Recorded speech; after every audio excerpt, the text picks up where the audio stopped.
Hey everyone, welcome back to another Explainer. Today we're jumping straight into part 22 to really demystify the 2026 CPT updates for remote physiologic monitoring and digitally stored data. Look, as medical coding professionals, we know these specific codes can kind of feel like a maze sometimes, right? But stick with me, because today we're going to make them perfectly clear.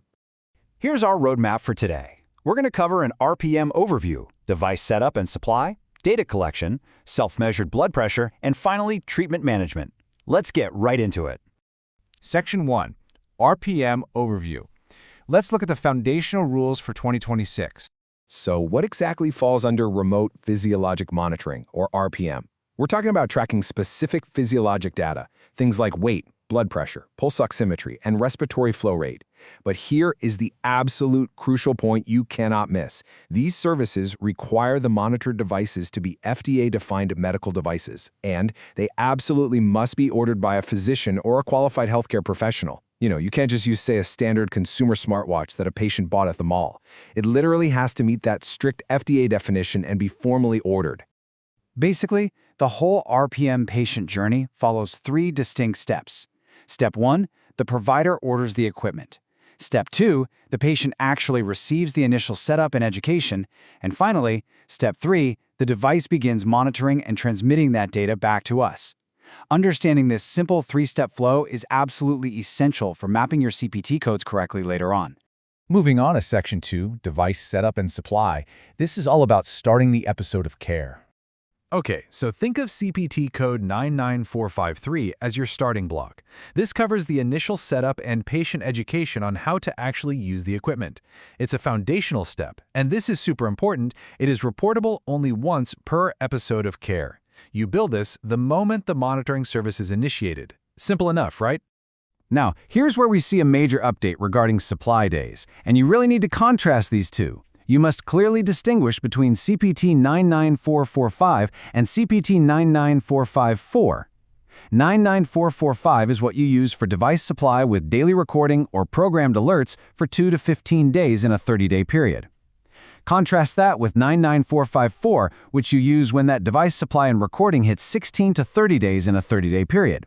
Basically, the sheer volume of transmission days dictates your code. But hold on, remember this strict constraint. If the device supplies data for less than 2 days in a 30-day period, it is not reportable at all. 0. Never ever code for cumulative monitoring of less than 2 days. It's a hard, undeniable rule, so always verify those transmission logs before you even think about billing. All right, Section 3. Data collection and interpretation. Time to start analyzing the transmissions. Once that data starts flowing in, analyzing it has its own specific code to capture the physician's cognitive work. This is brilliant because it neatly separates the technical supply component we just talked about from the actual professional medical decision-making. And for this professional work, we use CPT 99091. Now, this code specifically requires the collection and interpretation of that digitally stored physiologic data, and it demands a minimum of 30 minutes of dedicated provider time each 30 days. That 30 minutes covers the whole shebang: data accession, review, interpretation, and even modifying the care plan if they need to, billed just once each 30 days. Moving on to Section 4, Self-Measured Blood Pressure. Let's look at patient-driven BP monitoring.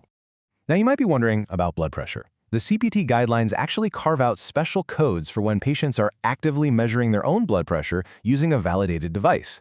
These codes have some really highly specific requirements regarding the validation and the volume of readings required, so let's break them down.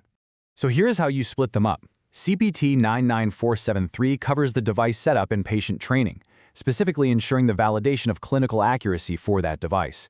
Then we have 99474. This one is for actually collecting the data and calculating a 30-day average. But pay close attention to the math here, folks. It requires separate self-measurements of 2 readings taken exactly 1 minute apart twice daily. Oh, and it also requires the subsequent communication of that treatment plan back to the patient. Which brings us to our final leg, Section 5, RPM Treatment Management Services. Let's talk about the time buckets. To actually bill for treatment management, your clinical staff or providers must be actively managing a patient under a specific treatment plan using that RPM data. But here is the absolute most critical rule you need to remember for this. You must have at least one real-time, interactive communication with the patient or their caregiver per calendar month. Without that real-time interaction, no way. You simply cannot build the management codes no matter how much time you spent staring at the data. The time thresholds for this real-time management per calendar month are tiered super precisely. You'll use code 99470 for the first completed 10 minutes. If you reach 20 minutes, you report 99457 for that first completed 20 minutes. And for any extended management, you just add 99458 for each additional 20 minutes. It's a very precise tiered system.